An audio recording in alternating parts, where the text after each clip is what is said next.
What's up? This your girl, Miss Heaven, and I just jumped off the porch with Dirty Glove Bastard. I'm starting with the nigga dance to fucking, oh yeah. I'm asking him to Yes, sir. Yes, sir. We right back at it, y'all.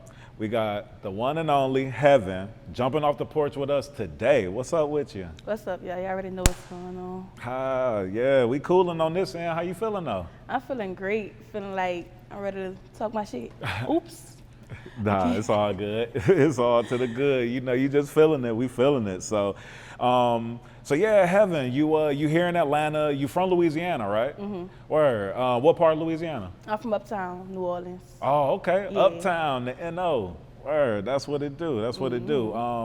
How's Atlanta been treating you since you've been here?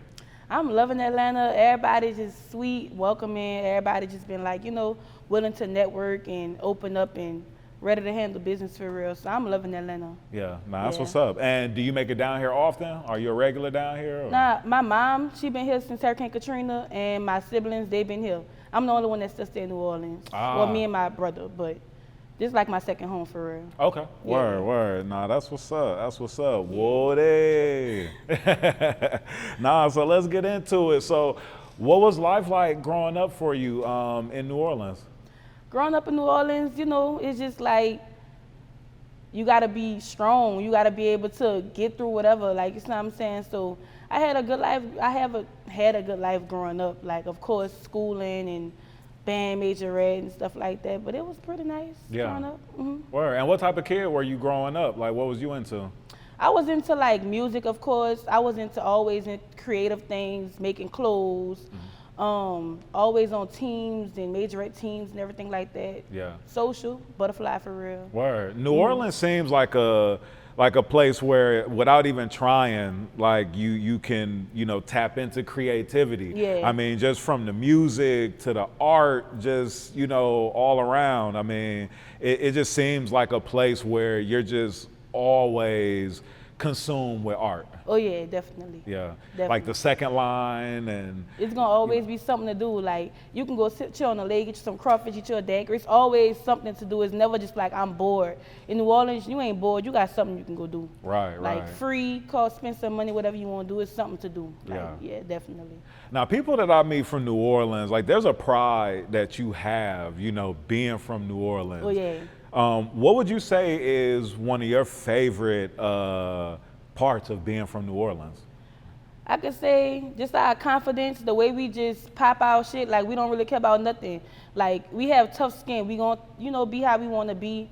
I could say our food, our music just different. Everything about us different. Yeah. Like, you could just see it. You could tell when somebody from New Orleans, like Yeah. just by the way they talk, the way they move. It's just the aura that we have for real. Yeah, for sure. I feel like the New Orleans accent and even just overall like the Louisiana accent is probably one of the most distinct. Oh yeah. Like from anywhere in the world, you can spot a Louisiana accent, New Orleans accent. But it's different. It's Louisiana and it's New Orleans. Like, New Orleans, we have our, like Lafayette, they talk different from us. New Orleans is like we have our own sound. Like, we really have our own sound. Yeah. Like Louisiana, they have a little twist to it, but New Orleans, you gonna know New Orleans. Yeah. Yeah. Okay, word. And what was your dynamic like growing up? Like, did you grow up like with both parents? Like, what was that like? Pretty much. Like, my parents wasn't together, but they always made sure, both of them made sure, I was straight. Like, I ain't never really, want for nothing for real. Like, my people always made sure I was okay. Okay. Like, always. Yeah. So shout out to my mom and my daddy. For real. Word. Nah, that's what's Yeah. up. And what about siblings?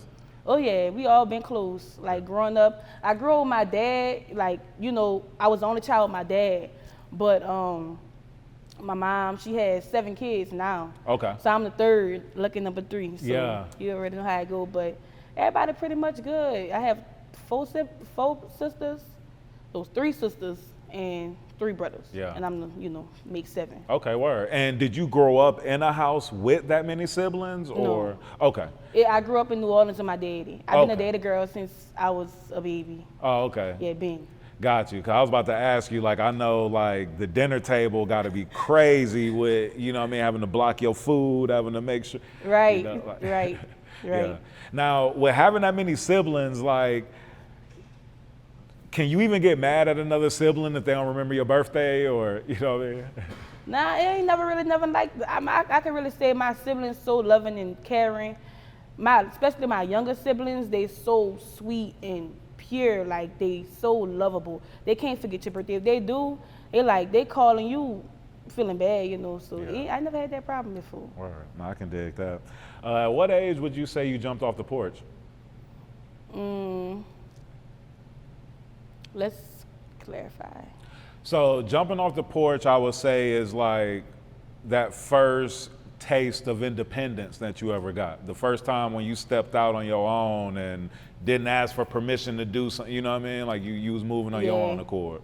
Okay, so I can say I jumped off the porch at 18. Okay. Definitely 18. That's when I was pregnant with my son. And I had my son at 19. So it's like, that's when you have to push yourself. Like, you know, you're going to always want some more when you have a child, especially. So I could say 18 when I found out I was pregnant with my son. Okay. Word. Nah, that's what's up. That's what's up.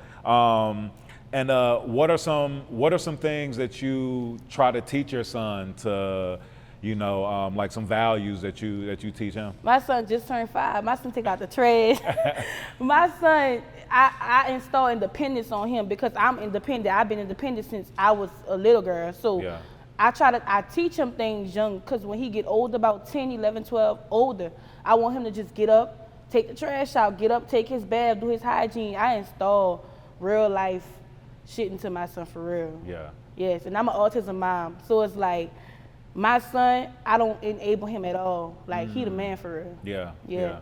Nah, for real. You have to do that even more when you're dealing with a child with autism. I raised a little cousin who has autism, so I've, you know, lived that lifestyle, know what that's like, and it's really easy to spoil or baby and I don't them play that. even more, but then they don't gain the independence that they need. See, some people, they put the diagnosis onto them. Oh, he has autism, he can't do this. No, if you take your time and you teach somebody something, that's with any child, not just an autistic person, somebody with a diagnosis. It's any child. If I don't teach my child how to wash dishes, who gonna teach my child to wash dishes?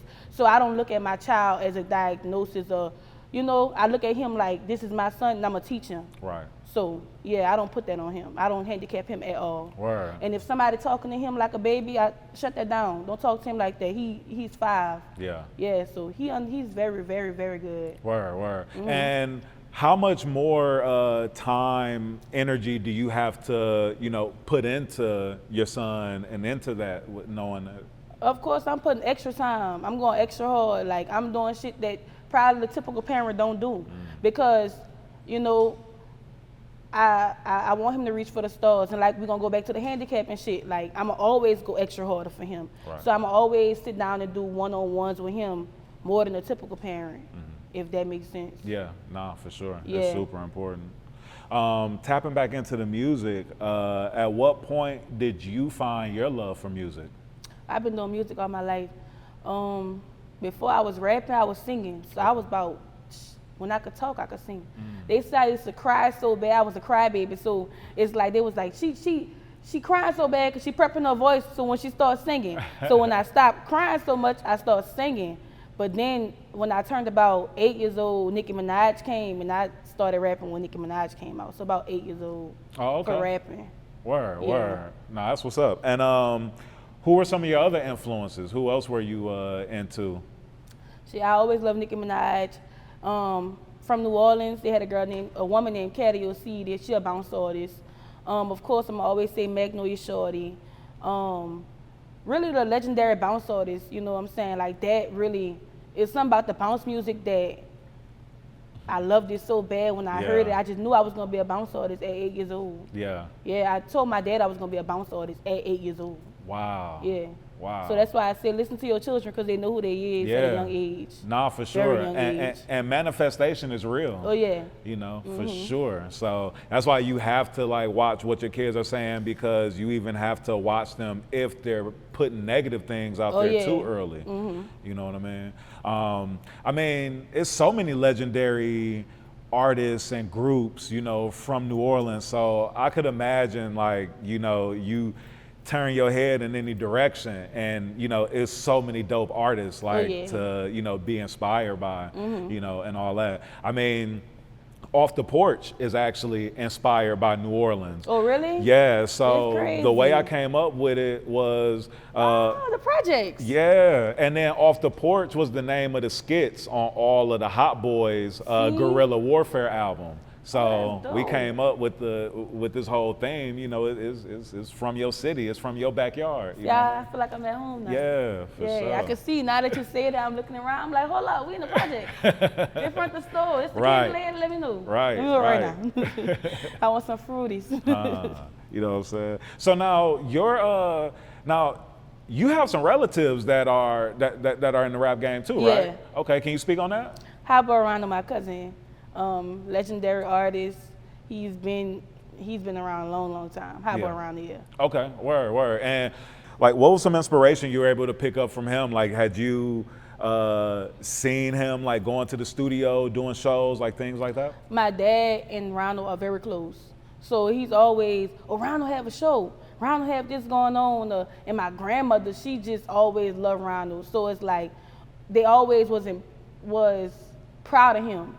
You know what I'm saying? So I could say that inspired me because I'm like, you know, my cousin doing music, it's not impossible for me to do it. Yeah. You know what I'm saying? With him and my dad being so close, it was just like, shit, why not? Like, very much inspirational. Word. And were you exposed to it early? Like, were you able to go to the studio early or be around that early? No, I wasn't around it. I wasn't around him while he was doing it, but I always heard through my family what he was doing.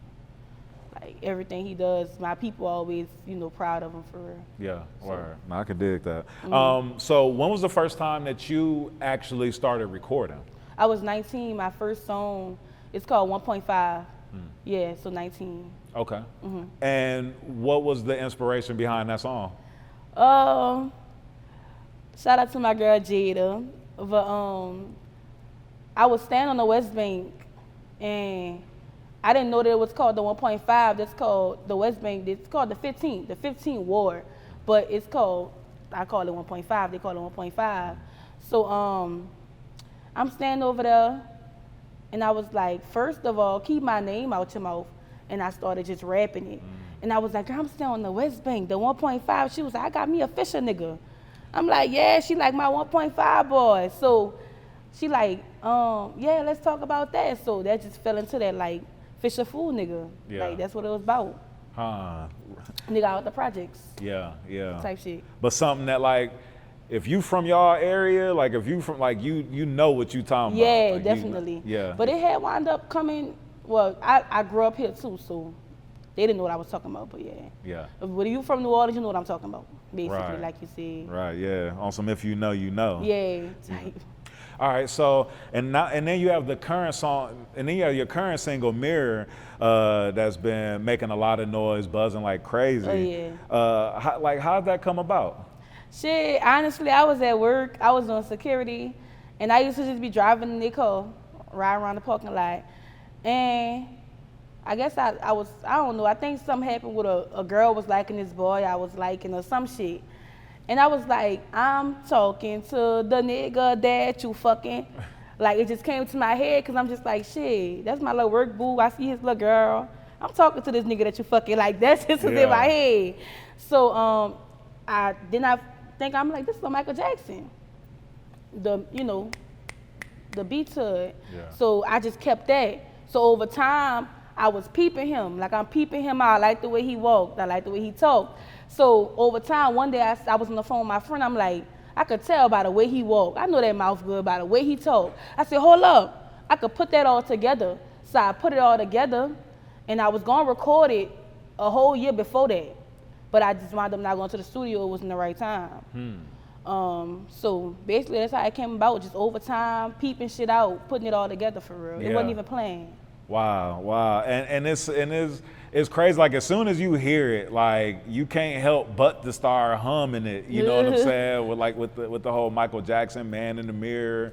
You know what I mean? And then I saw a clip on your story, or it might have been on Aze's story, where I saw the Michael Jackson impersonator on one of your live performances.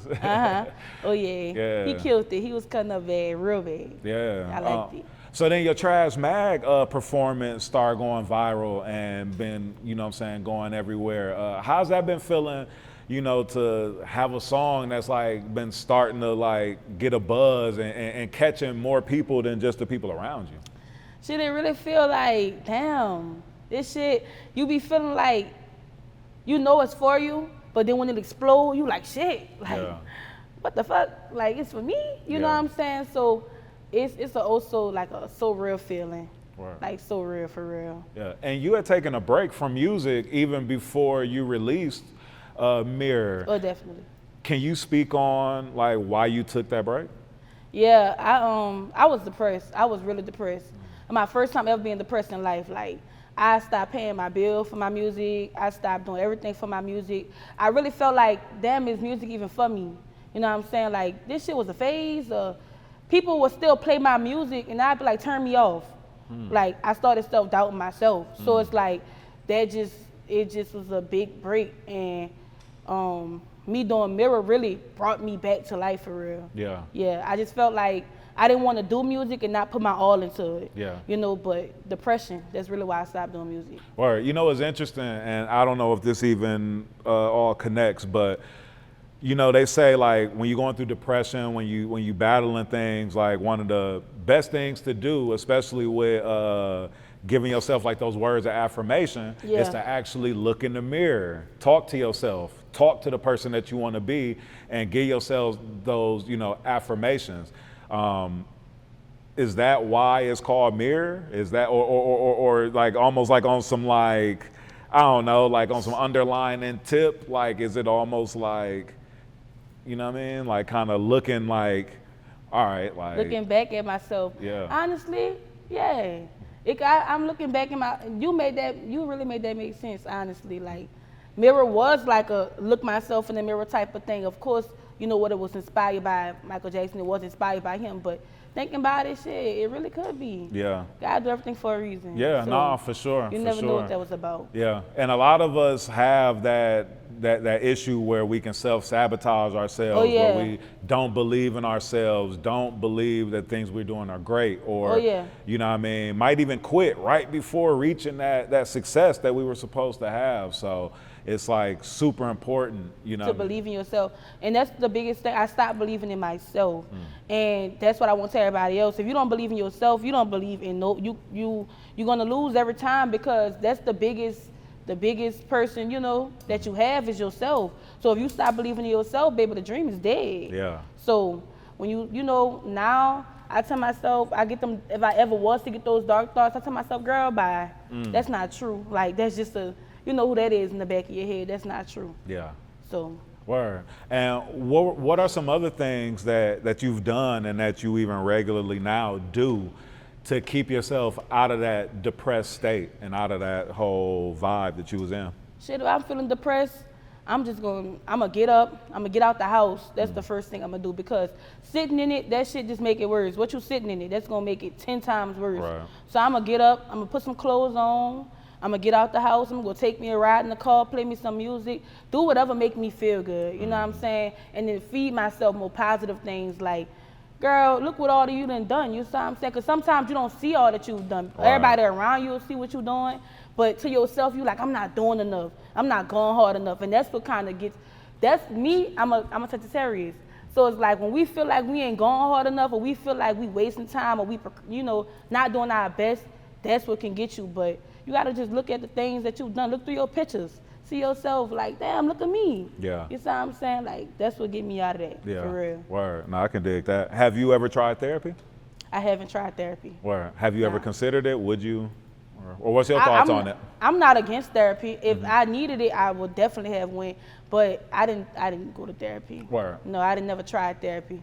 Nah. Okay. Honestly, I call my homegirl. She like my therapy for real. Yeah. So it ain't never that deep for me. Yeah. No, It that's wasn't real. that deep for me. Right. Yeah. Nah. And definitely, like, you know, I think like now, you know, everybody's talking about mental health, Oh, yeah. therapy, and all of that. And it's not something necessarily where we have to like try to force it on people. I think people that get enlightened, that like learn something new, they try to force Yeah. that something new on everybody, and it might not be for everybody. Right. But nah, definitely good to have these outlets that we have, like you said, like just stepping outside, having a good friend that you can confide in, finding positive activities to Definitely. do. You know what I mean? Like that's what it's really about, Oh, and yeah. at least working on it. Because as long as we working on ourselves, Mm-hmm. like that's, at least we going towards like being better people. Right. You know what I mean? So I saw that you had a big billboard in Times Square. Right. And then there was like some viral videos going on with that because, Rihanna was standing in front of your billboard and everybody go crazy whenever Rihanna breathe or, blink her eyes. So, what was that like? Like just seeing like something going viral on Shade Room and like other places, but then you're in the background, like front On and this center. big yellow ass screen. I'm like, what the? Honestly, I thought it was fake. I'm like, what the fuck? I'm like, okay, that's cute. Maybe that's some AI shit. But then when I seen like, nah, this shit real. Like, what the hell? That's me. Big ass yellow screen. Then Rihanna, like, it once again so real. Yeah. Everything is just like, what the hell? So real. Yeah. So that's just how I felt. Like, Word. So how does for these artists that are listening, like I just mentioned that you had that you have a billboard in Times Square.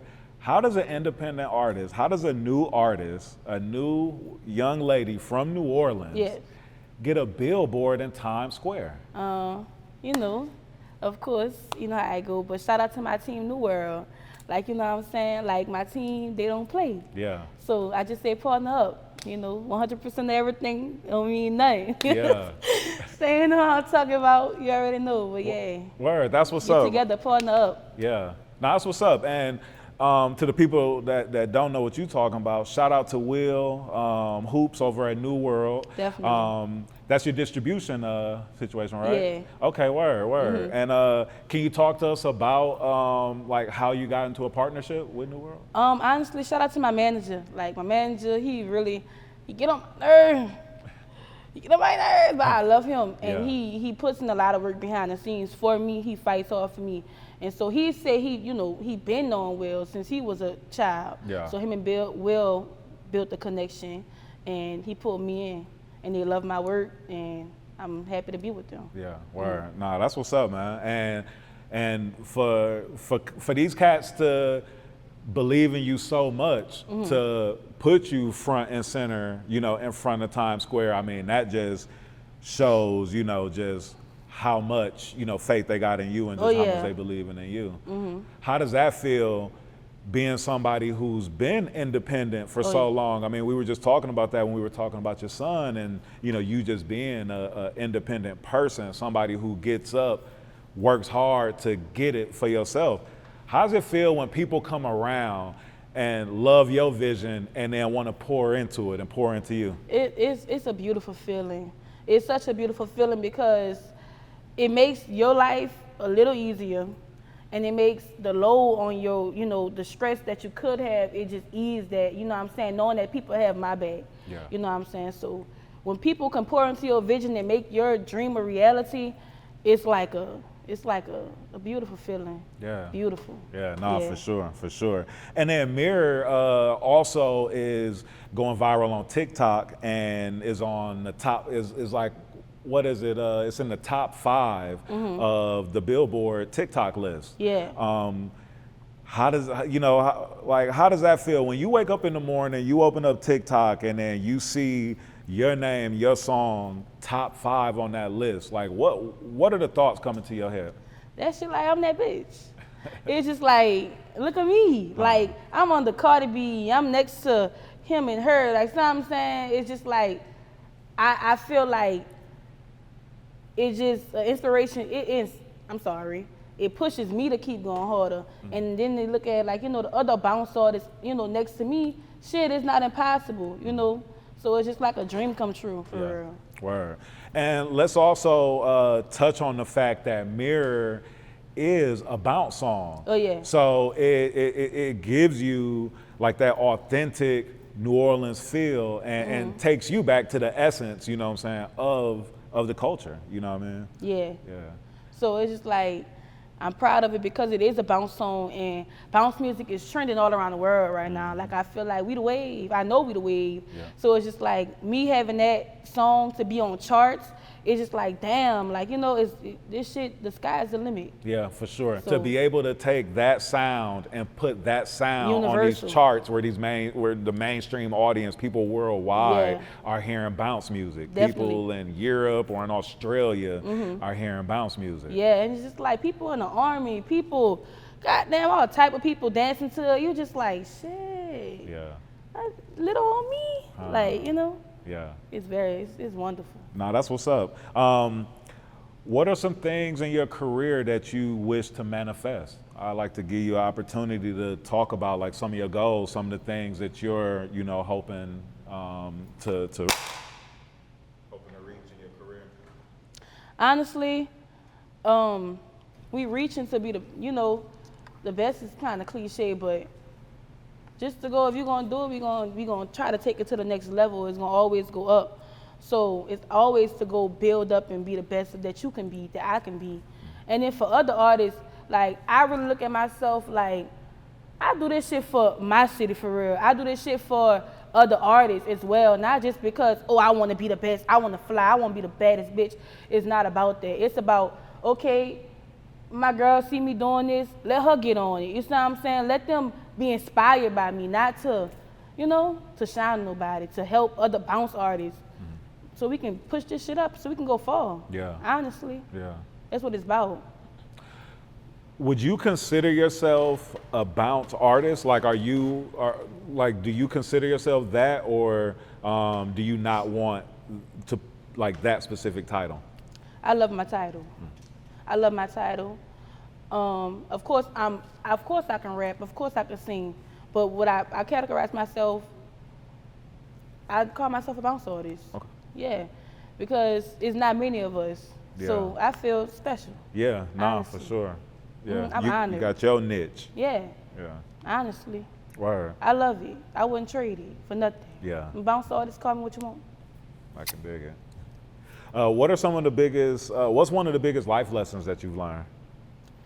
Shit, the biggest life lesson I've learned. Shit. Never give up. Nah, I ain't gonna say that one. The biggest life lesson I learned is